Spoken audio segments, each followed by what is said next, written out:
Hey everybody, this is Mike, and I am hyped. It's 7th Citadel time. If you didn't see my previous coverage of this game when it was on crowdfunding, it is one of my most anticipated ones. It is the follow-up to 7th Continent, one of my favorite adventure games.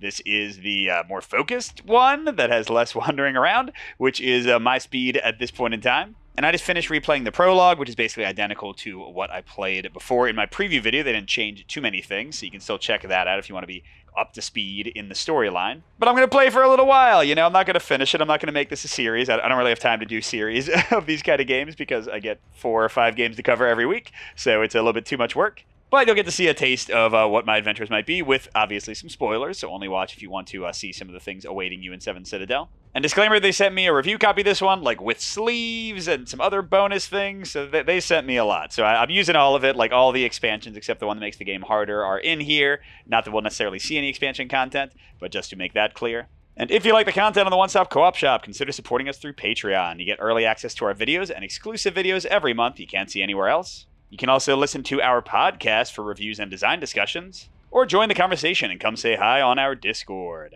So if you don't know 7th Citadel and 7th Continent, you've got characters like my dude Kasich here. They've got a female and a male side for each character. And you're going to be wandering around a land exploring. You've got your action deck here, which is both kind of your stamina or your endurance, but is also going to give you special powers, but is also used for task resolution. So that's kind of everything here. Then you've got your life tracker. This is different than 7th Continent. Instead of you having to kind of grind food over and over again and hunt to survive, instead you'll be losing life when you get in combat and those kind of things. And also you can spend life to get your cards back. So that's kind of how you recover your deck. And it's your main resource in the game besides your action deck. You'll also be getting items and quests and all kinds of fun things as you explore the Kel Protectorate, and I've unlocked a couple of more detailed maps, but you can kind of see what could be awaiting you in the entire world right from the start. Also in 7th Citadel, you get to build up your Citadel. That's where the name of the game comes from. It has the different statistics. You can check out more of the map. You can unlock buildings. It give you upgrades and permanent things. And you also get this little upgrade tree, sort of JRPG style. Tons of fun stuff. I've already done a bit because I finished up the prologue where you get to level up some and decide some things for your Citadel. And I'm jumping into my first threat, which is a multi-scenario, kind of minor objective kind of campaign. There are 2 of them in the base game. I'm doing, I think these are A's, Dadachaem's Awakening, one of the 2. And then in one of the expansions they sent me, there's a 3rd one. So there are 3 campaigns you can play through at this point. And we'll just jump right in. I'm going to explain how things work as we go. So, we're going to read this, and it'll kind of tell us what to do to set up. I haven't done any of this before, so you're experiencing with me for the first time. Scary. And we'll see what's going on in this cursed world we're living in. Oh, and actually, I should give you a TLDR summary of the prologue if you didn't watch that old video or haven't seen or played it. Basically, we were slave gardeners in this Citadel place that was ruled by a necro-druid, and they were using their evil cursed plants to fight against these burrowing worm dudes, kind of out of Dune, sandworms coming for everybody. So plants versus worms, the age-old conflict. And during the prologue, the necro-druid citadels got burrowed by the burrowers, but the burrowers disappeared, and now the world seems kind of chill, and we've sort of constructed our little outpost over the past year in the ruins of the necro-druid's place, and now something's going to happen, and we, as the leader of our settlement, are going to go exploring. No smoke without fire. Introduction. The memories of your captivity have been fading ever since you took over leadership of the Citadel about a cycle ago. You and Thurder are taking inventory of the food supply when you hear the cry of a lookout. Leaving your companion to get on with the job, you race towards the boy who shouted. When he sees you, the boy points east where a plume of dark smoke rises into the sky. Is it a sign of human activity or a brush fire set by lightning? There have been major thunderstorms in the neighboring territories recently. You need to know for sure. This can serve as your reason to leave the camp and discover the condition of the world since the reversal. Puck, can you bring me a ground shiver? Your camp assistant emerges from a shed with the device, one of the very first necro-druidic creations, capable of detecting the presence of burrowers. Without it, it would be too risky to venture into the collapsing lands, and you are one of the few who knows how it works. You pack your scout equipment and give a few instructions before setting off, eager to find out what this fire is all about. So our goal, because this is like a little mini scenario, and from what I understand, it kind of has like a branching path, whether you complete it or not, before you go back to the Citadel. So they've kind of taken, if you've seen the Seventh Continent, it's like one kind of ongoing open world adventure. Now it's sort of like a venturing into the unknown and coming back to rest and level up, and venturing out again and coming back. At least that's my understanding, because I haven't actually played any of it yet. So I got to identify the cause of the fire, which is east of the Citadel. So I've got that's as much as they're going to give me. Go east, young man. So preparation. I'm at the Citadel. My ground shiver is level 3, which is marked on my little Citadel sheet here. There we go. And that's going to be important for exploration of some locations. So I just need to keep that in mind as I get into more dangerous areas, because I don't want a worm to come up and eat my face. Or probably just eat all of me. They're pretty big. Okay, then set all life point counters back to 0, and then we get life based on player count. I get 45. And is Mike playing on easy mode? Absolutely I am. Because these are the kind of games, these adventure like exploration games, that I hate to replay stuff and like grind through stuff. The only difference is that I can spend 1 life point to get 3 discarded action cards back, whereas if I was playing on normal difficulty, I would spend 1 life point to get 2 back. So my life is going to be stretched further than it would be normally. And it says each player shuffles their action deck and draws 2 cards from it to form their starting hand. So to show you what action cards look like, and dang it, sleeves. I sleeved everything. They sent me sleeves, and I don't usually sleeve, but I used them. I'll just have to angle them and not get like my hair in the frame. So we've got action cards here. The letter in the upper left shows which deck it came from. The C's are my basic starting deck. I'll also have some X's, which were like upgrade cards I picked at the start of the campaign.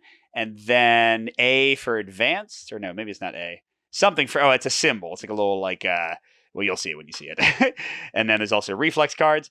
But the thing on the left is going to be important for tests. You can choose how many cards to draw, and then you get to resolve some of them, and you're looking for full stars. So if I had drawn these in a test and not into my hand, this would be 2 stars for a success. And then they'll also have powers when they're in your hand, like this one is. So I've got a flight card, which is a basic run away from monster that is killing me card. And I've got a drop my guard card. It can only be used in a combat. It will let me keep an extra card when I fight, but I can't defend as well. So I can just like basically go crazy berserker style and try to kill them in one go. So 2 fighting focus cards, and I'm building my character primarily as a stealth character, so that's not really what I wanted, but that's okay. I return all the Hope Reborn cards that were blocked. Those are the cards that I used to level up myself at the end of the prologue. I've already returned them. Returning just means putting them back in like the big card holders. What big card holders, Mike? The big card holders. Yeah, that's just one of like so many of them. Okay, and then it says look up your side quests, world map cards, and the effect of your built buildings. Yeah, so I explored this one for free. This is like where we are, the Citadel. And to zoom in a bit, let's see, we've got the Citadel here, some helmet with an arrow in it here, some kind of like path going on here. The Great Sea is chilling over there. We got some trees, a strange slab, a crevasse blocking progress to the north. Looks like maybe mountains to the west. And then, yeah, we can see that the Great Sea is over here, and the Inn of the Red Spiggy used to be here. So the idea is like this is the old map, the stuff that I haven't put cards in yet, and this is what's been verified to still exist in the new world. And one of my level ups from the prologue let me send scouts out to here. So I'm going to read entry 66 in the dialogue book, and they'll tell me what they found. We reached the mire, where the Great Sea has submerged the entire eastern section. An herbalist lives there near the crossing river estuary. She gave us a taste of one of her beverages. It stank of carrion, but it revived us. After that, our progress through the swamp was particularly difficult, especially here, where I drew a skull as a warning after Magia almost drowned in a deep mud puddle. Once we passed the crossing river, the terrain changed, giving way to plateaus overlooking an expanse ravaged by burrowers. Large round plants proliferate here, and Magia was feverish for 2 days after scratching herself on one of their prickles. From there we headed east, but quickly turned back as Magia came close to being hacked to pieces by the tall grasses of the bloody plain. Magia is not a lucky person. Don't let them scout anymore. It's been a rough ride. You thank Reline for the information from his trying journey. Oh, and that's right. Every time you explore one of these, you get a little upgrade to your Citadel. Yay. I don't actually know what these do yet, but I got extra knowledge. And yeah, it's production, defense, knowledge, and influence. So looking a bit more at what they said. Okay, there's the skull that they said was like the dangerous crossing, the bloody plain. Great. Wormholes, right? They said it was ravaged. The herbalist is over there, past the river. There's a cemetery. Cool. We're not going that way anyway, though. I didn't realize I was going east when I chose where to scout, or I would have scouted to the east. Okay, then it also said I get to resolve my buildings, and I have built a watchtower, a gallows, a grain silo, and a forum, each of which, every time I set out in the preparation phase, is going to give me a resource. So I'm getting one of everything for my settlement. I figured those were good ones to build first. Don't know what you do yet, but I bet you are useful. And that tells me to put card 75 into play, put our figures on it, and that is that. Stop raiding for now, and when we run low on life points or you think you have reached your goal, go back to the Citadel and read the epilogue. What do we have to do again? Find the cause of the fire to the east. All right. Oh, and importantly, pay attention to this little fire symbol. Sometimes when we draw a card, it mentions this here. There'll be like two cards of the same number, and one of them will have fire and one of them won't. And I'm always going to draw the fire card in that case because it'll directly relate to the quest I'm on. Okay, so we know we're going east, and maybe we'll see the strange slab on the way. And we're going toward the end of the red spiggy. So let's put the map away and get to playing. So here's our starting spot. There are hidden numbers sometimes, although I'm not seeing one here. So here's like our little camp set up in the ruins of the Citadel. And yeah, let me explain some things once I put this out on the little mat. All right, so first of all, and this is the same as in the original 7th continent, you'll see that there are little Roman numeral numbers pointing to the sides. And those are these kind of like fog cards. Before we can actually see what awaits us, we would need to flip those over. And in 7th Citadel, the cost to do so depends on your ground shiver level. It would cost 4 effort here, so we'd have to flip 4 cards and just tire ourselves out, because remember, cards are your stamina. We wouldn't care how many successes we got, we just need to do 4 cards. But if our ground shiver level is 3 or higher, and we don't have to be as careful of the worms because it's detecting them for us, then we need to spend 0 effort. We can just flip it and find out what it is. Awesome. But before we do that, hey, let's check out card 77. So this is kind of the main thing in the game. This is pretty much the same as 7th continent, but if you haven't seen that before, let me explain it. So anything with a white square is called an action. So like exploring this, checking out what this is, all those are actions. They'll always have some kind of attribute key. So here it's like an eyeball for observation, which will be referred to by like items and skill cards and stuff. So like here, if it was a fight, I could do something special with it, but like being able to drop my guard and hit somebody really hard will not help me to see something better. The blue indicates how many cards you can draw for the check, and then the star indicates how many stars you have to get, like I already showed you, where you kind of like combine the cards and try to get as many stars as you can.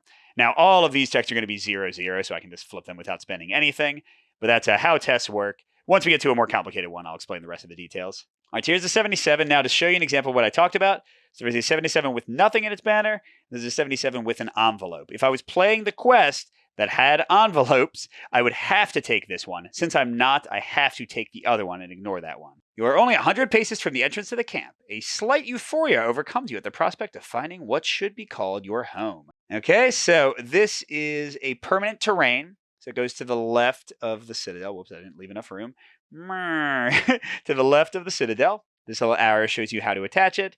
And it gives me an action. The staircase means that everyone involved in the game, if I was playing 2 to 4 players, they would have to be involved. It's a 0-0. Each unconscious character gains 1 life point and regains consciousness. Discard all cards on the board, including your terrain. And then we go to the epilogue. So basically, that's how we return to the Citadel, or, give up if we haven't succeeded in anything and just run away. All right, now then, let's check. I don't think I need to check to the south because I'm not planning to go there. I just want to check out smoke, right? So again, it's a 0-0. And oops, this is an immediate event. We're going to resolve and then discard. These kind of things are generally discarded to an area called the past. And that means that after I return to the Citadel and clean up everything for the night, or if I just rest in the middle of a session, then they can get shuffled back in and potentially happen again. Other cards will go to what's called the banished area. The game will say to banish them, and then they don't come back at all during your entire campaign. A figure in the distance is heading in your direction. You glance at your ground shiver and see its petals closing. You shout and gesture to warn the approaching individual. Worm sign! Sorry, this is very Dune-ish to me, but they do not understand and continue on their way. When they are only 100 strides away, you suddenly see them disappear into a wormhole. You could run, but you know you are too late. Anger overwhelms you. Oh man, take a 151 card. The little diamond, this is important. If an effect tells you to take a card and it doesn't have a diamond, that means that if that card is not available, you have to shuffle everything from the past back into the supply. So that will potentially reset things. But more common is when you have this diamond symbol. That means take that card if it exists. If all the 151s were already out of the game, then I wouldn't do it. And then if it's not available, I return 1 Glimmer of Hope, which I actually do have. I have 3 of those. These are They can give you a little boost, but if you hold on to them and get 5, you get a 99 card, which is, I forget what it's called, but it's like the main hope cards that level you up, the things I had to return at the beginning. All right, I am unleashed. So this is an inventory card, hence the bag, but the lock symbol means that I can't like choose to discard it, and it's not actually taking up any space. Whereas, oh, sorry, I didn't actually show you the items I had from the prologue. I have a hoe, which is taking up 1 encumbrance, and a steel jaw trap, which is taking up 2. As a solo gamer, it's based on player count. I can hold up to 10 worth of items and still be able to like move and stuff. I can also hold up to 4 action cards in my hand. Let's see, what's this one? That was actually good. And anytime you may choose to return this, to return your You Are Exhausted card. So if I got one of those, I could use this to get rid of it. Otherwise, I can use this on any test. You'll see it doesn't have a symbol. It lets me ignore the unsettling trait, which some enemies will have, and it gives me 3 strength symbols, which other effects are going to give me boosts for. Now, I am primarily focused on the stealth symbol, which I haven't seen yet. That's the thing I've been building my deck most. But strength's kind of like my secondary build, so this is actually a pretty good card.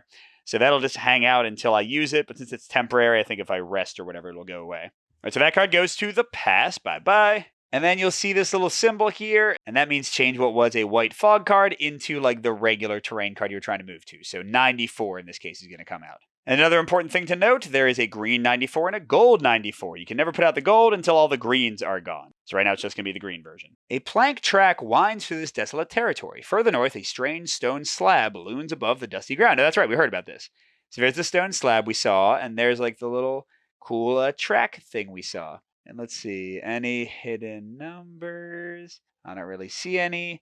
There are like sometimes little like plants and outgrowths and things. And finding quest things from books and such will give you things to do with that. So I found in the prologue morning tea, which will let me do something cool. I can eat it if I see that on the boards. I would need to see that first. But it warns that they are sometimes poisonous. So I don't know if I want to actually use this knowledge until I find out which morning tea are poisonous and not. It says basically there are other versions of that card that'll give me more control over my situation. All right, so we've got 1s in all directions. So I'm going to put down more of that fog stuff. But I can freely, so if I go to the stone slab, we all have to go? So it's like an elevator probably then. So I don't want to do that. I'm trying to find smoke here.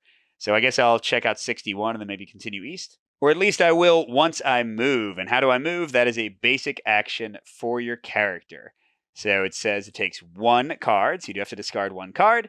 But then you have the hand 1 symbol, which means you get to keep 1 card out of the ones you flip, regardless of whether they gave you successes or anything. So basically here I spend a card and I keep it. And then I can move to an adjacent terrain card. So let's go ahead and do that to move over there. Again, I could explore these, but sometimes these things are bad, and I'm not trying to like scout out my whole area. I'm just trying to go east here. All right, so what did I get? Inspiration. So this card will go to my hand.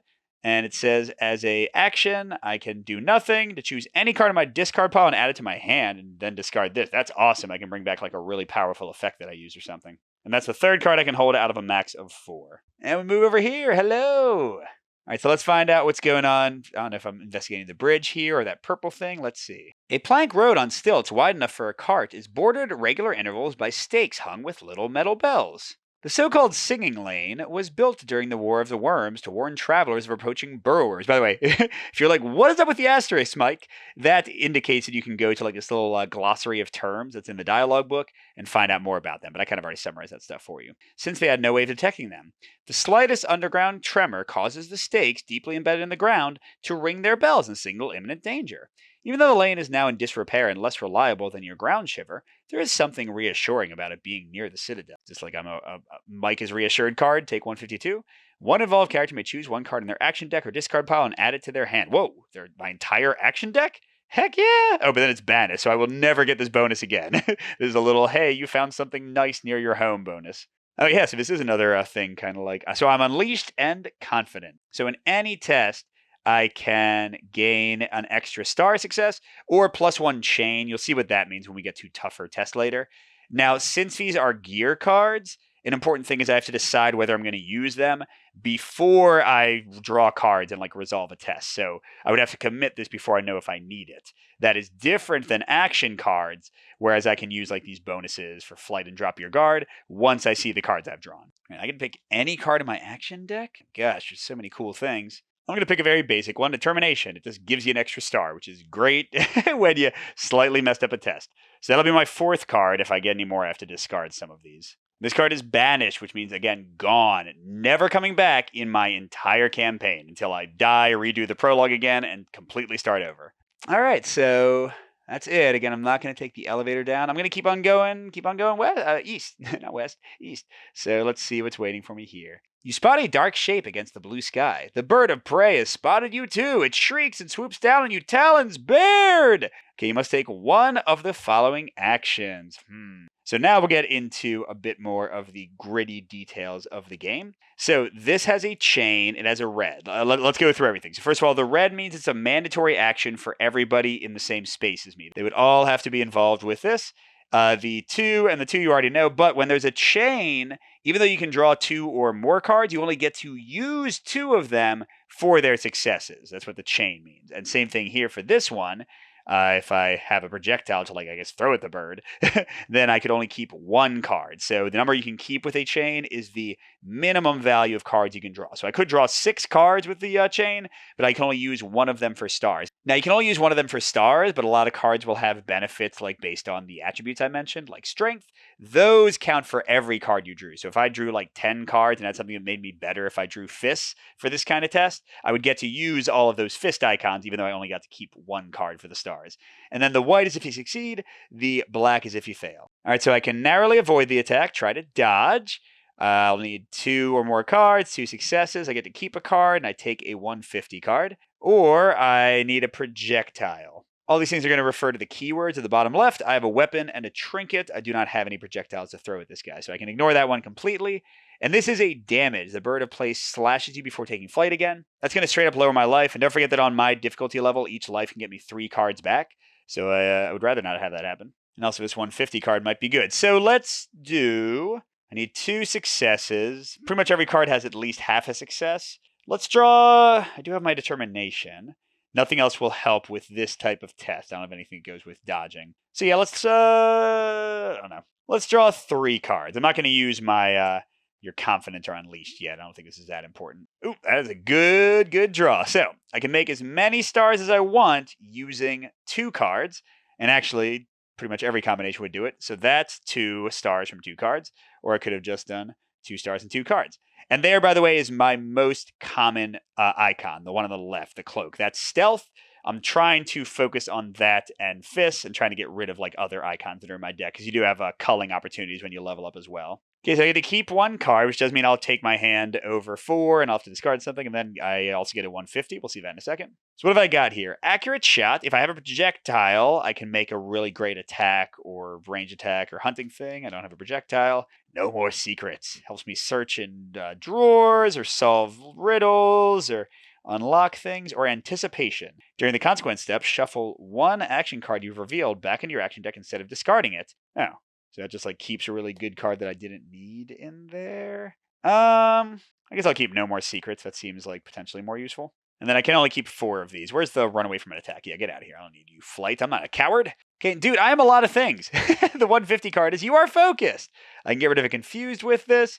And then I can use it to choose 1 card in my discard pile, an action card deck, and add it to your hand. That's really good too. Man, these are great. Okay, cool. I've taken 3 steps from the Citadel, and I'm already like the most emotionally balanced man in the world. And here's the 90 that's coming after. There were a bunch of other icons here, but none of them were fire.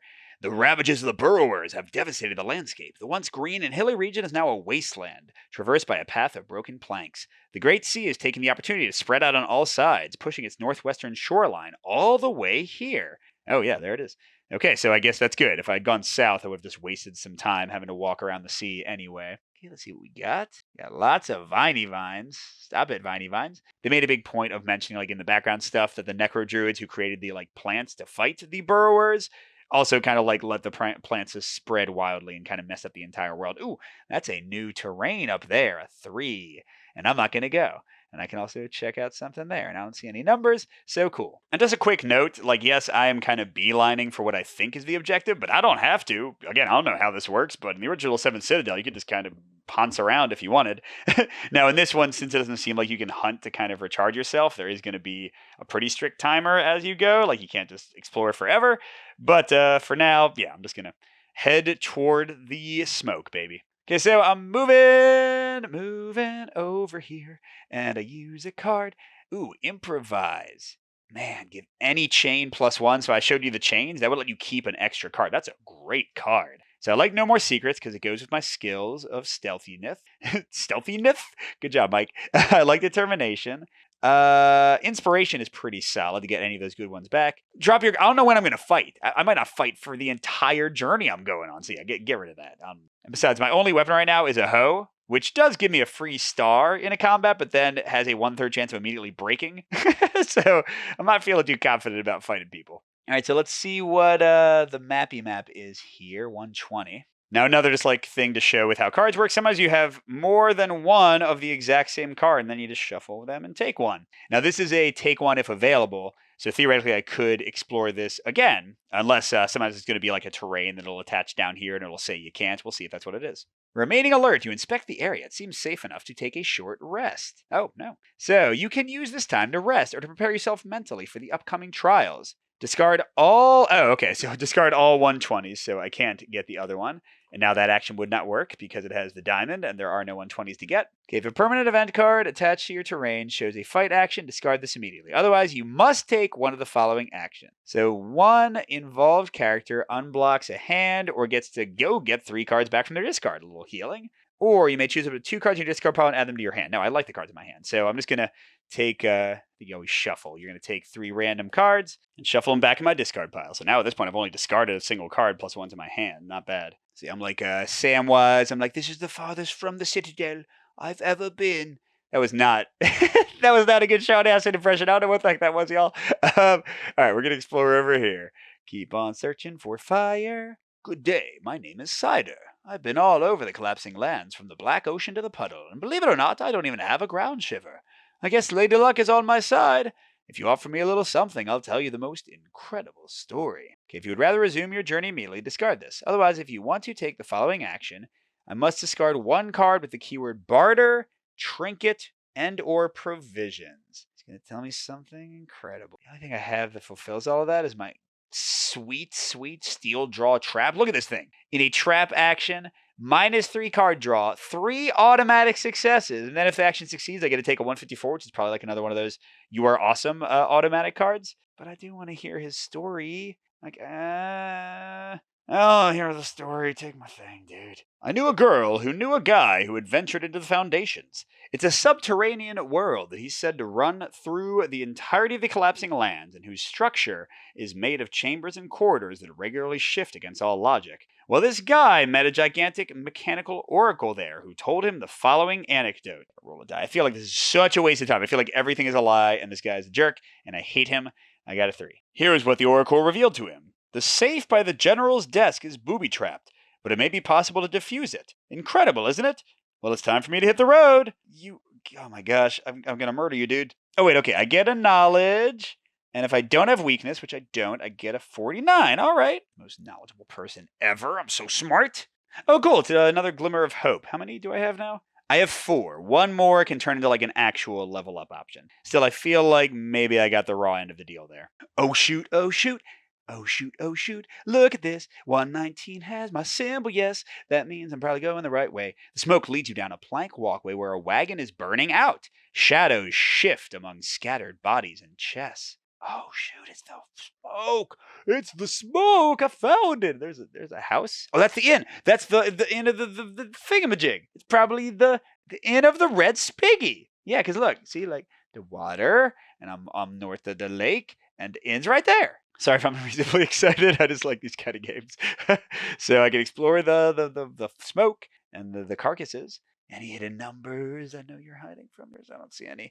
They do give you a magnifying glass of power. Okay. So cool. I can explore the inn, see if they saw anything, and explore that. What is next to it? Is that like a bloody... Oh my god. Oh, is it the Bloody Inn? It wasn't called the Bloody Inn. It seems like it should be called the Bloody Inn. Okay. Oh, cool. This is going to be the fastest journey ever. Let's go exploring over there. And flight again? Oh, that's right. I shuffled it back in. Get the heck out of here, flight. I didn't need you before, and I don't need you now. Okay. I'm going to explore the smoke first. That's my whole job, right? So this costs 1 card, but there is no hand icon, so I don't get to keep it or anything. Sneak attack. That sounded pretty good for me. A soldier in armor is rummaging through the carcass of the wagon while his two companions are fighting over a barrel. In the chaos of a looting, an unsteady fourth thief says, "Hey guys, has anyone seen my sword?" The soldiers are too busy looting corpses to notice your presence. The element of surprise is on your side. Oh, man. All right, so this is what's called a compound action, which means we're going to start in the top row, and the 3 becomes our total we have to reach. Now, you see this one does not have a chain, I guess because we had the element of surprise, so we can kind of set ourselves up more. So if we get 2 successes, this will tick down to 1. If we get 1 success, it'll tick down to 2. So it's keeping track instead of it being a one-off chance. Each time we fail, we're going to take, 2 damage, and then keep up to 2 cards that we flipped. And each time we succeed, we're going to also take 2 damage, keep 1 card we flip, and move the die down. So then we'll be in this row where we do have a chain. Have to get up to 4 total. 2 damage, keep a card, move down. Oh, or banish this and read 63. Interesting. So I only get 1 chance to beat them there. And then, maybe they'll run away here or I'll defeat them here. Now, they also have reach. Let's go to our little list of keywords for enemies. So reach 1 says, during each consequence step, if the action fails, 1 random involved character must discard 1 card, because again, it's reach 1 value off the top of their deck. All right. Well, you know what I say then? Don't fail. You know what else I say? I wish I'd kept some of those action cards that were focused on combat. All right, so I've got, just kind of looking at my tools here, I've got my hoe that can give me +1 star in a combat. I definitely want to save that for the second and maybe third round, especially the second round, because that's when I have to win. Because I have to roll it during each consequence step, and on a 1 or 2, it gets broken. So I want to use it when it's going to be most effective. So between the hoe and my improvise or my determination, I can go ham on this second round and make sure that I have the chance to kill them. Although, holy crap, they do 3 damage each time I miss in this bottom one. Okay, then I could also use my focus to get something from my discard pile. I can get my sneak attack back, which would let me turn up to 3 stealth icons into successes. It's pretty cool since I have a lot of stealth. Or I could use my Unleash, which would give me 3 fists, but I'd have very few cards that use fists in my deck. Or Confident is crazy good. Wow, that's good. Maybe I want to save that for the third battle, where I can only get 2 cards to get to 3. Yeah. Okay, so anyway, long story short, I'm gonna do number 1 just straight up. I'm not gonna use anything yet. I'm not gonna use my hoe. I'm just gonna punch one of the 3 guys, and let's do. Gotta get to 3, huh? Let's do 5 cards and see how that treats it. Oh my gosh, I got really good cards, darn it. Oop, I got a reflex. So I only have 1 of these in my deck. You have to level up into these. Immediately after this is revealed, you may discard cards from your hand in order to take into account the class icons in their result areas. Oh, so that'd be cool. So I could, discard these stealth cards from my hand to get the stealth icons. But, oh my gosh. Yeah, definitely went overkill here. How many can I use? Oh, I can use as many as I want. What am I doing, Mike? There we go. I think that's the best I could do because there's a bit on the left. So that's 1, 2, 3, 4 stars. Okay, that wasn't so high above what I needed. So I take 2 damage. My first life though, so I'm fine. I'm down to 43. And I get to keep one of the cards I revealed, and it's going to go down here to where we will need 4. Although again, usually you can do this over and over again, but here I need to do it all in one go, or I'm not going to be able to stop them from leaving. So do I want any of these? Ooh, stealth is good for fighting. Very good. Look at this. So I can use it in fighting. It gives me 2 stealth things, and then it lets me turn 1 stealth into a star. But then if I use that other card to get my sneak attack, then those 2 stealths could give me even more. I could do crazy numbers of stars and not even care about what cards I drew. So that seems like the winner. Intuition, look at the top 3 cards of your action deck. And then block this means it's harder to get it back. Well, you can't just heal it with your life. Consider lets me keep a card. Get out of here, dude. Reflex doesn't do anything. Ooh, drop your guard. That gives me, I can keep an extra card. I like stealth better. See, I'm going to keep stealth out of all of these, which now leaves me with too many cards. Need determination, inspiration, meh.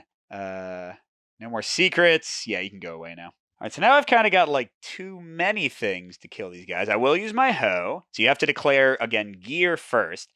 And these count as gears for even these things. I don't think. I mean, these are temporary. I should just use them, right? But I don't think I need all of them. I'm going to save you are confident for there in case the hoe breaks. Let me put you are focused in, and I can get that sneak attack card in my hand, right? Okay, and then honestly, I don't think I need to draw more than, 3 cards seems like enough. Because I need to use some of those cards in my hand anyway. Well, okay, I'll go to 4. So I can keep 3 of them. All right, I got 2 straight up stars, and then that's it. That's the best I can do because those going together would require me to have one more. And I need 4 successes. I'm getting 1 from the host. That's already 3. So I just need 1 more. So here, I think between improvise and determination, I'd rather use improvise. That'll let me just keep a 4th card. Then I've got 3 stars plus 1 for my hoe, 4. All right, let's see if my hoe breaks. It does not. Good job, hoe. I feel like I'm saying hoe too much. Okay, so I go down to 41. I get to keep another card, and I also get to get a card back from here. I want my sneak attack. And of the cards I'm discarding,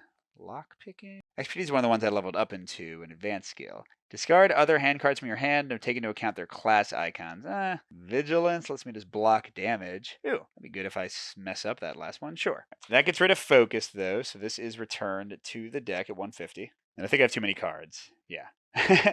So I like sneak attack and stealth and determination. I guess inspiration's the weak one there. All right, and now we need 3 successes with 2 max kept. But we can do this multiple times. We would just lose a ton of health if we did. So let's try not to. All right, so we'll bring the hoe back since it didn't break. I mean, I've got so much going on with stealth and sneak attack. And determination. I'm really not worried. So I'll just draw the minimum of 2. I think that'll be totally fine. See what we got.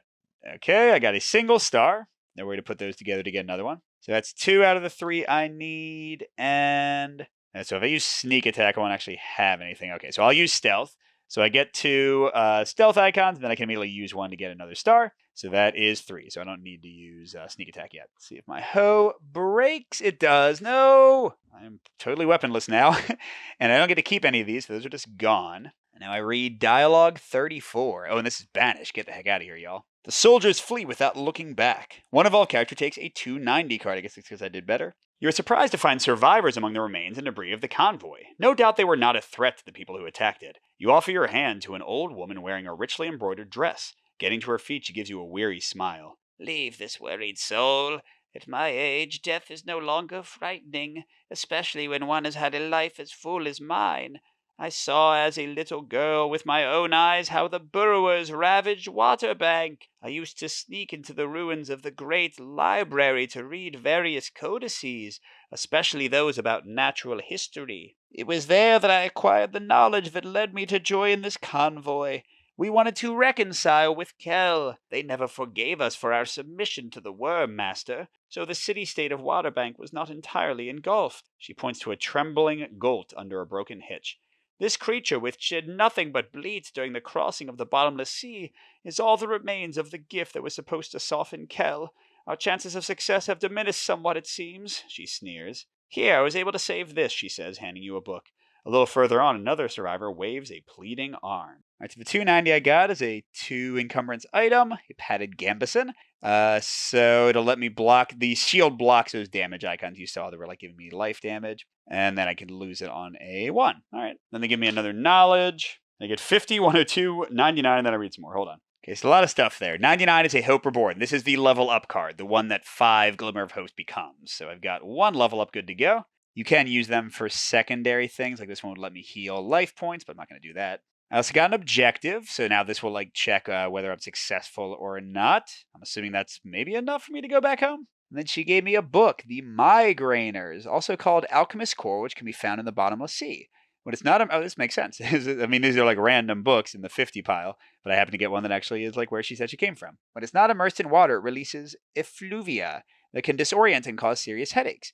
There's a chapter on how to avoid this. Unfortunately, someone must have spilled a cup of wine on the book because the rest of the text is obscured by a purplish stain that makes it impossible to read. Okay, so Coral, when this card can be seen on your terrain card, ooh, ignore, these are penalties you would have to take when you try to move. And I get another knowledge. I'm at 6 now. I'm so smart. Okay, then it said to read 24. A man affectionately strokes the forehead of a draft animal lying on the ground, its sides rising weakly. He turns to you, his eyes misty. They took all my cattle away except poor Citadel.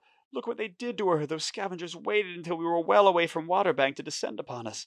Without your help, I wouldn't have had much hope. But they were just stragglers. You missed the troop's main gang. They're too well armed to be common brigands. They would have made short work of you. I'm in charge of a community a little further west. Oh, I should say bolded is me. Bolded is me. I'm in charge of a community a little further west. Join us. You'll be safe there. He grabs your wrist. Some of our people managed to escape, probably toward Kel, which we wanted to reach. Now that our convoy's been destroyed, I don't know what kind of reception Kel will give them. There were 4 of them, he says, holding up the 3 remaining fingers of his wounded right hand. I implore you, find them. They can't have gone far. They take 249 cards. I think that's like the Spark of Hope ones, and a 101 card. So I got 249s, but I already had 4, so there's only 1 left. But it says at any time you can return 5. I'm going to play that I get to turn the 5 into one of the Spark of Hope cards, and then get the extra one. I don't know if that's entirely right or not. Sorry, not Spark of Hope, Hope Reborn. So cool, I've got 2 level ups and 1/5 of another one built up.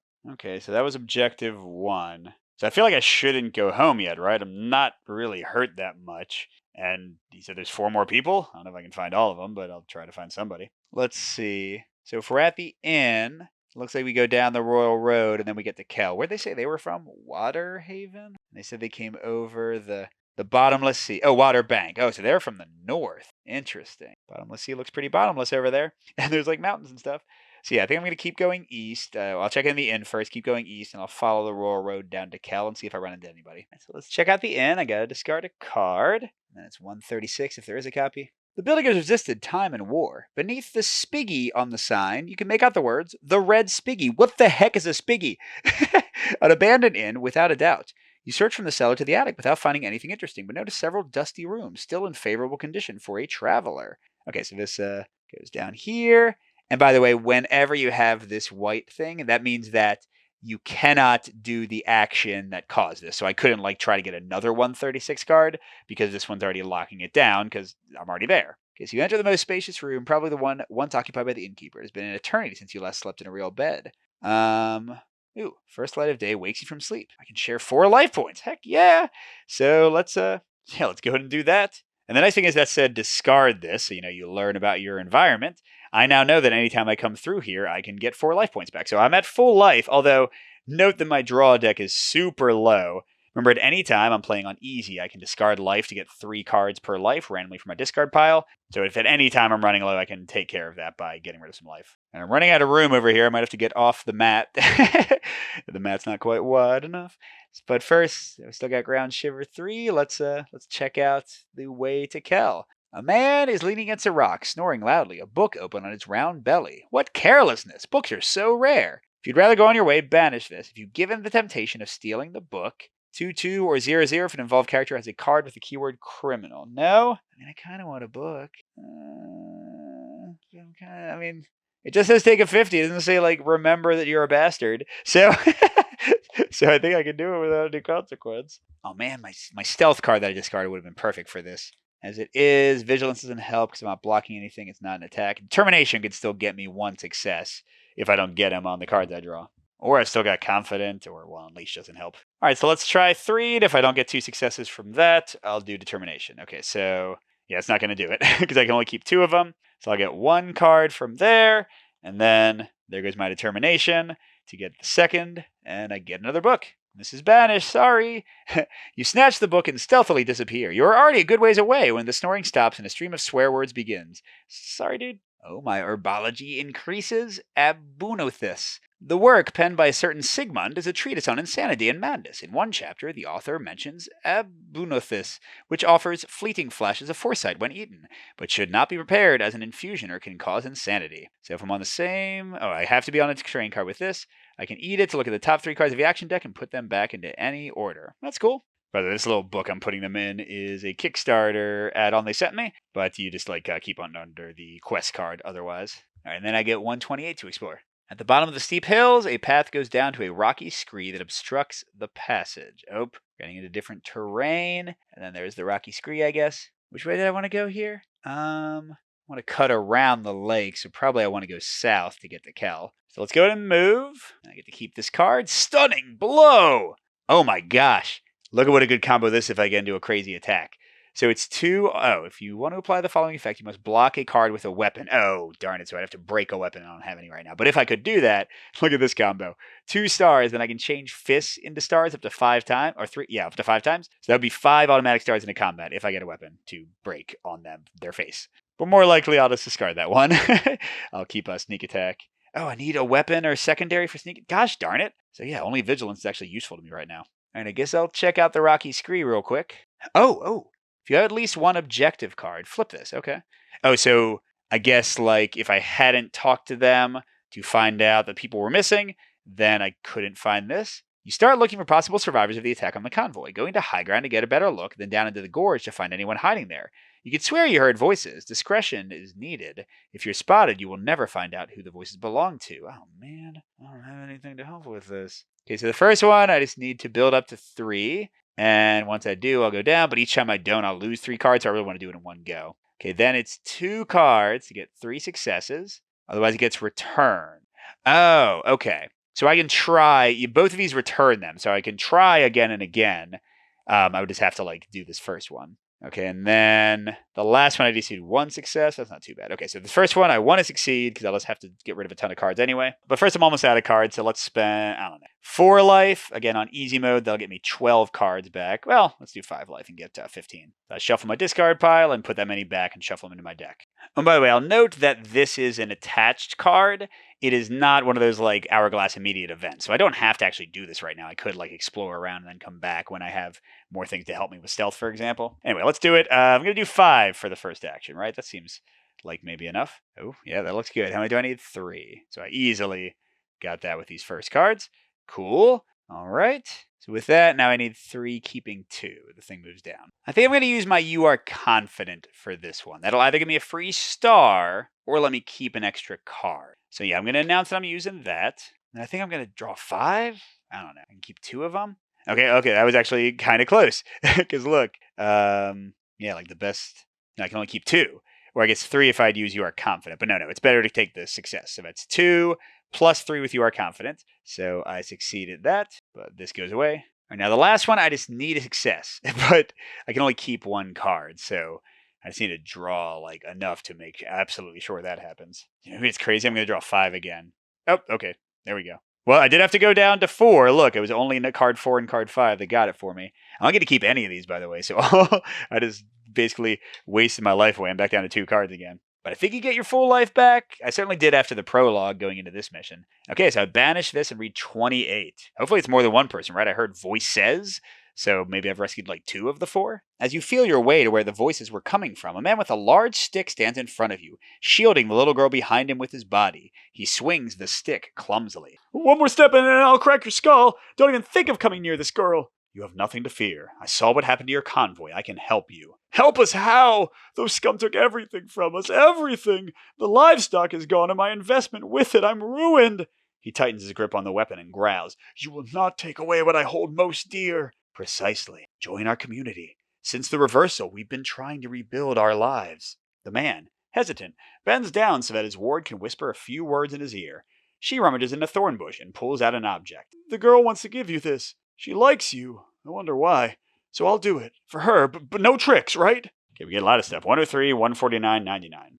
Ooh, yay! Okay, so I guess all these objectives just show how many people we've rescued. That makes sense, because these are generic, they'd be used for each mission in a different way, I suppose. Okay, so the 99 was another Hope Reborn, so now I think we got 3 level ups. And then what she gave me out of the bush is friggin' eye jam.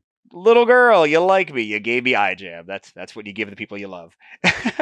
What the heck? A jar containing the eyes of a fearsome creature capable of regenerating. You may not take the following action unless you are confused. Gain 3 life points. If you have a You Are Injured card, return it. Oh, so if I'm totally out of my mind, I'll eat this. If you want to take the following action, you must return 2 cards with the keyword jam, including this one. Take a card whose number is equal to 205 plus the value of the other jam of the jam you returned, if available. So I can make jam. What is this 5 here? Oh, that's the jam value for mixing. Okay. So I can mix up some jam, or I can eat it if I go crazy. Well, thanks so much. And it's fragile, so it's probably good. Hey, it's provisions. I can give it to the next guy who's going to tell me something useless about a general's tavern or whatever it was. And by the way, might as well, I can look at 140 again because I can look at the one that's not quest specific. The rock of this region is of excellent quality, highly praised by stonecutters, and ideal for construction. In addition to being useful for construction, the rocks offer many hiding places. Okay, so this means when you have this kind of thing attached to your terrain, it means anytime you take one of these actions on that terrain, you can get this bonus. So if I tried to climb or fight or hide here, I can get +1. Well, darn it, I wish they'd let me get this one before the other one. When you check that lets you build a building symbol on the Destiny page of the Citadel leaflet. If the Rockery Gorge can be seen on a card in the world map, check 1 additional box on the building page of the Citadel leaflet, then discard this. Oh, man. So if I got my scouts to explore here, then it's going to let me build more buildings faster because I'll have told them where the gorge is. That's awesome. All right, so I've saved they said 4 people, and that was 2. Maybe they're to the east. Can I even go to the east? Oh, God. Unless my ground shiver is a 5 or higher, which it's not, it would cost 7 time just to see where that goes. No, let's keep going south. It's a 4, or if my ground shiver is 3 or higher, which it is, it's a free action. Okay, so yeah, I did everything else here. No hidden numbers, right? I don't think so. Okay. Boop. What the heck is this? A rustling sound testify to the presence of charmeleons. By the way, they changed like all the animals' names by one thing, so it's not a misprint.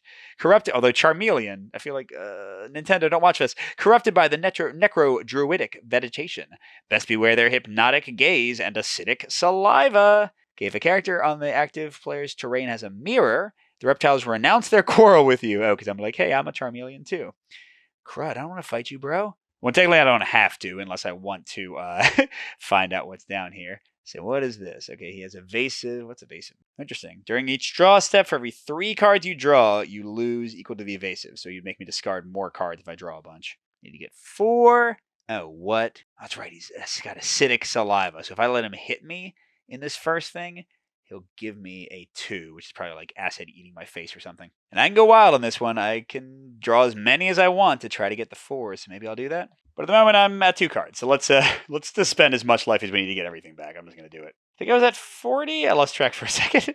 So I'm going down to 34 to get 18 cards back out of 20. And remember, nothing helps because my sneak attack and stunning blow need an actual weapon. I guess the vigilance could help me block, but I also have my Gambesson for that now. And I'm not going to say I'm using my Gambesson because I might lose it, 1 out of 6 chance, and I don't expect to fail and get hurt. All right, I'm going to draw. I can use all of them. So I'm going to draw 6, go a little crazy. Really don't want acid on my face. I don't want it.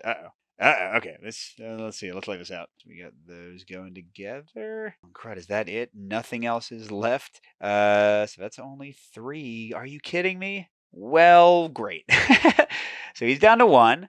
Oh, that's right, evasive. I got 6 cards, so I have to discard 2 more. Lovely. And then he does a damage, but since I probably won't get too many chances, I'm going to use vigilance. So any 2 icons, expertise and stealth or flag, I can use any of them, will let me block up to 1 damage twice. I won't take the damage from him, but I am still getting the 2 card. Your thoughts are incoherent and you struggle to remain focused. You keep telling yourself, get it together, which is easier said than done. Oh yeah, I'm confused. Let me eat my eye jam. Immediately after this is revealed, if you are already confused, discard all of your hand cards and return this. Okay, immediately after performing a recovery, discard all of your hand cards. Oh, geez. So if I get rid of this, if I use life to get cards back while this is in my hand, I have to lose everything in my hand. What is this? As an action, so I can't do it right now. Whoops. Oh, and that's weakness, which also a lot of things ask for. You manage to calm the jumble of thoughts in your head. That's a tough check, dude. So I might be confused for a while. And I had the one that canceled it, but now I only have Unleash, which cancels Exhausted, so that won't help at all. Okay, anyway. So those all go away. I guess I'll fight him again. Little butthead. I'm only drawing 2 cards this time. That's enough. So I got him. I can keep 1 of the cards, and this goes down to where he has 3. Really sucks to fight without any weapons. Between save your energy, which just lets me spend less time on something, or no more secrets. I guess I'll keep no more secrets. Okay, then I can keep 3 with 3. Gosh darn it. Okay, I'm going to draw 5, and that'll make me discard 1 with his evasive. Oh, no, 2. Oh, crud, it was 2 for each, which means the last time he did evasive, actually I had to discard 4. Okay, then I'll discard 5 and discard 2 more, so I got 1 card left. More than enough. More than enough. Yeah, reflex. So immediately after this is revealed, you may discard cards from your hand. Oh, to take their class things in order to count. Never mind. But still, these are good cards. Jack of all trades. So that's already 3. Oh, that's already enough. And then I could use 1 more.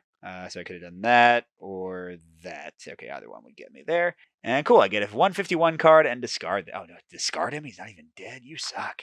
Oh, man, you know what friggin' 151 is? The Unleashed I already have. I can't even use it. I'm really angry and I have nothing to direct it to. Okay, let's see. The waves of the Great Sea lick the foot of a plateau where a thicket of dangerous-looking vegetation proliferates. Okay, so now we're kind of curving around a 5. Uh-oh. And I can listen and look for maybe more survivors, hopefully. Yeah, I really hope so, because look, ground shiver level 5 or higher. I mean, if they're this close, then they're certainly trying to make this an easy, quick first mission, which makes sense. You know, you don't want to go crazy off in the deep end on your first outing. Oh, dang it, I just realized I'm down to 1 card, which means I'm going to have to recover, which means because I'm confused, I'm going to have to discard all the cards in my hand.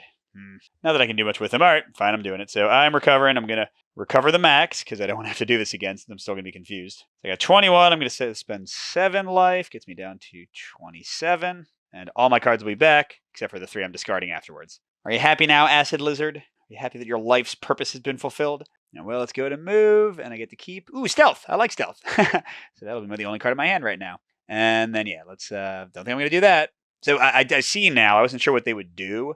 They're definitely, like, gating the game a bit more, because I could technically explore here, but it's so ridiculously expensive that clearly the game doesn't really want me to go any farther until, like, a later quest, I'm guessing, where the ground shiver increases. Which I can see annoying some people because, like, it's not as free-form in the exploration, but I like limits. I like knowing where I need to go a little bit and still having a fun exploration adventure. All right, so let's listen first. That's free. Ah, darn it. None of them are my special symbols, so this is going to be random. An oppressive silence hangs over the area as if all life has fled or perished. Okay, discard. Okay, so I can only get this one. Have to do a brain thing, and I can only use 1 card if I have a weakness, so because I'm confused. And so I'm going to lose a glimmer of hope. So just a note, like the next time I came through here, I could listen again and get something totally different. All right, so let's, I don't know, let's draw 2 cards and hope I get at least one with a straight up success. Hey, I did. Vigilance. Okay, cool. Then you do not give in to despondency. Regaining your freedom after cycles of captivity has taught you that nothing is ever hopeless. Okay, so I can take a 49, which is a Glimmer of Hope, or I can turn 3 Glimmer of Hopes into a Hope Reborn, which normally costs 5. But I only have 1, so I'm just getting another one. All right, well, I hope there's some people behind there. Oh, I need a success. Okay, I'll draw 2 cards? Sure, 2 cards. And that'll do it. That's, oh man, freaking reflex. Oh, I get to add something from my discard pile to my hand. Oh, no, that's not what it does. It lets me, that's right, it lets me discard things. Not nearly as good as I thought when I got it. So I can't keep any of these. But I get 158.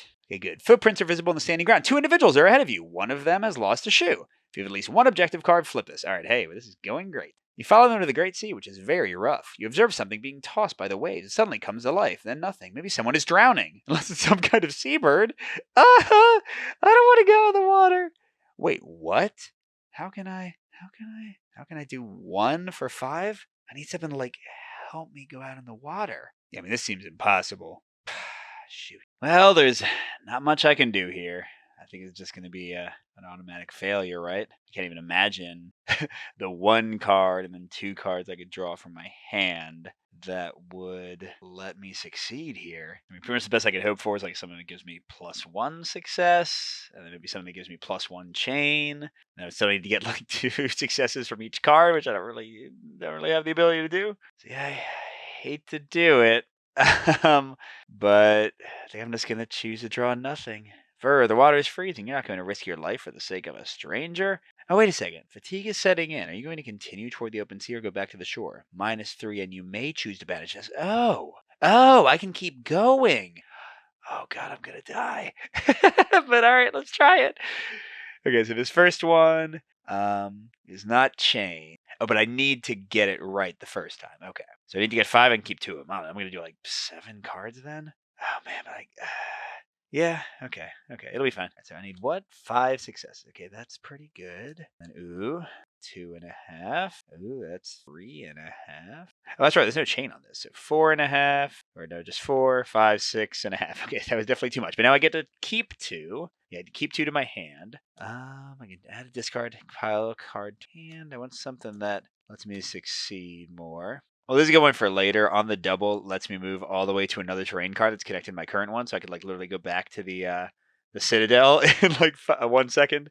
So I'll hold on to that, and then choose 1 card in my discard pile to add to my hand. Actually, nothing in my discard pile that helps. Yeah, these are not great cards. And probably the best I can do is Second Wind. I can recover and get a card from my discard pile. Okay. So that gets me down here, and now, this is going to be terrible. And I just realized all the cards are going to get discarded when I probably need to spend some life. Okay, so I can keep 1 card. So let's do 2 at a time, I guess. Okay, good. So there's 1 success. It's down to 4, and then I gotta discard 3 more cards, which is already down to almost nothing. 2 again. Nice, I got another one.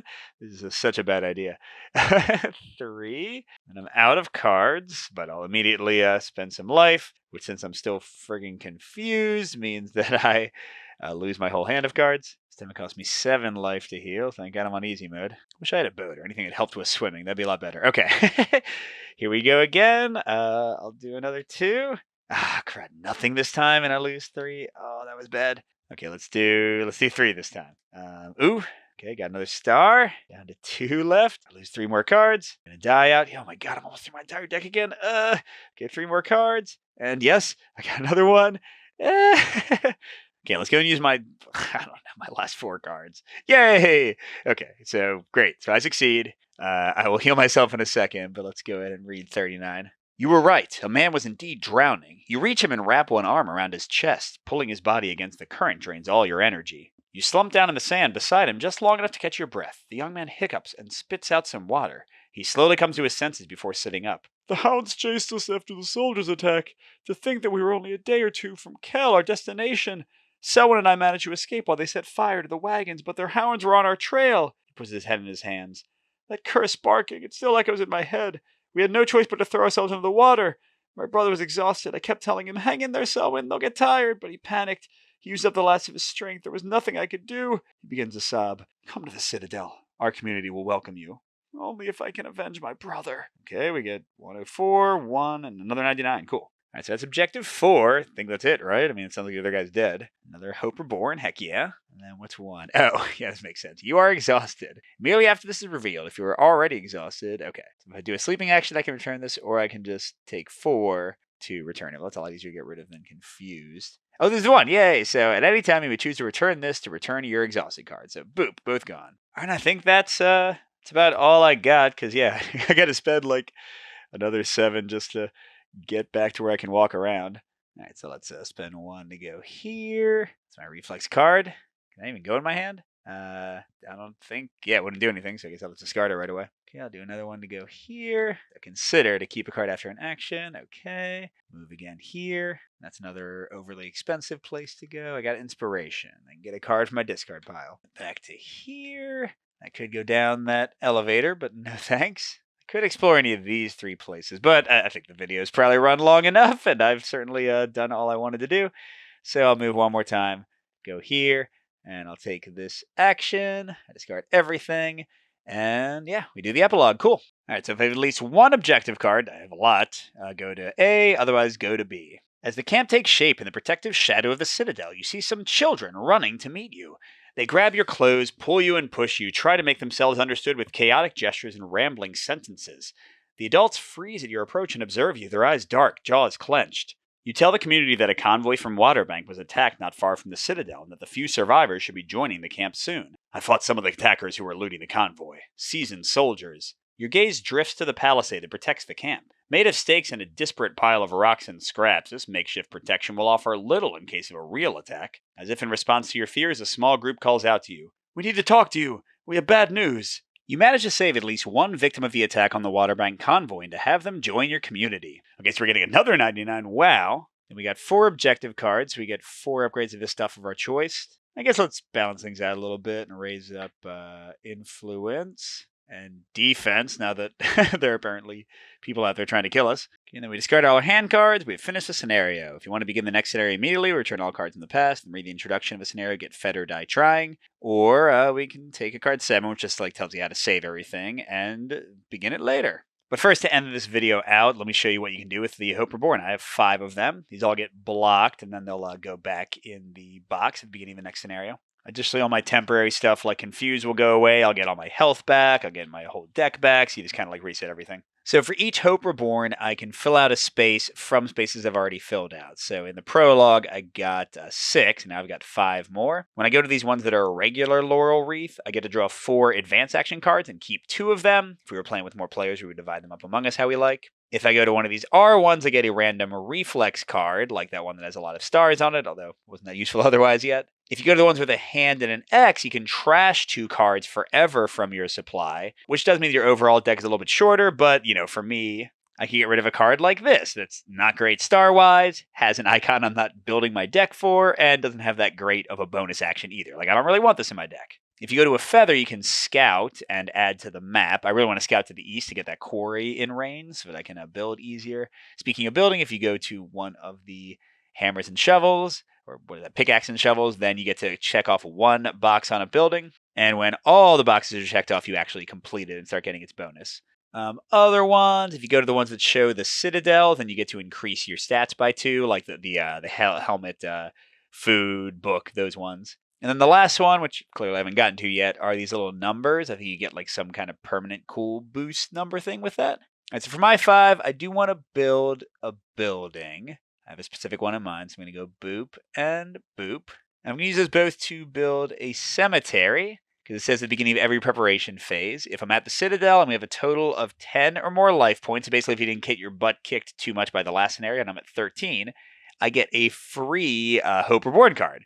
So that means now I'll get, every time I, again, don't get hurt too much before I get home, I'll get a free extra level up. So hopefully it'll pay for itself pretty quickly. And then I kind of want to work towards like an extra card. So let's get an advanced action, another map, and trashing 2 cards from my hand. All right, so here's my 4 advanced action options. I get to keep 2 of these. I'm not going to do the flag one because I'm not going for flags. Oh my gosh, luck is just 2 stars. That's amazing. On your guard is 1 star, has a stealth symbol. Lets me ignore ambush and get some defense with stealth. So that seems like, those seem like the ones, unless this one's awesome. Okay, Watchful is a wild, which is always good. And it's 1 star. And for any of these, it's pretty darn good. So, yeah, I mean, luck is just awesome, although it does nothing in my hand. But just having the possibility of 2 stars is great. And then that one clearly goes. I mean, I'm definitely doing on your guard. It's really between luck and watchful for me. Because depending on, like, as I get more skills, that wild could become like a star, sort of. And then this is pretty cool, because I don't have anything to help with these skills really yet. Yeah, you know what? Even though luck might be better, I'm going to go for watchful and on your guard. All right, for the 2 cards I'm going to trash, I'm going to take, these might be my only flag, and I forget what that is. I think it's like magic. It might be my only flag and magic icons. This is one you already saw. There's another only half star. The effect is a little bit better here for 42, but it's not that great. So these are going back. Those are starter cards for me, so I guess I'll just put them back with the character cards. And then clearly I want to, you can only do ones that you have like arrows going out. I want to do 55 to get all this in my mapped area. And technically I don't look at it until the Citadel phase. But yeah, let's see. There's the Abandoned Inn. The Rockery Gorge, I got to that. Kel's Column, okay, I didn't get down to Kel's Column. Looks like that's like around where the water was. I didn't get to a little hamlet. Pit's Deep, okay, so there's a lot of stuff that I didn't quite get to yet. That's fun. Try to figure out how many cards is like each of these representing. So Citadel to the slab was like 1 space. I feel like each of these is like 3 or so, right? So like if that's the case, 1, 2, 3, 4, 5, 6. So like maybe it's an 18 by 12 map, give or take. It's pretty big. But we'll stop our story there. I imagine that this is a more linear first quest, because that did feel like kind of a bit on the rails, like where I should go. But we'll see, because I'm going to do a review after I play through at least this entire first quest book and see what happens with it. Additionally, I might do a bonus play for patrons, because, you know, I do a couple of those every month, and this seems like a good one to do. Like maybe I'll do the follow-up to this one, the second part of this scenario, and see what the fire and the warning they're talking about. I'm guessing soldiers or something. But thanks everybody so much for watching this play of 7 Citadel. And I'm going to close it out with a big thank you to our highest tier Patreon supporters. That's Minkus, J. Willie MF, Steve Wren, and Pedro Lucas. So grateful to all of you and all our amazing supporters out there. Good gaming, and I'll see you at the next stop.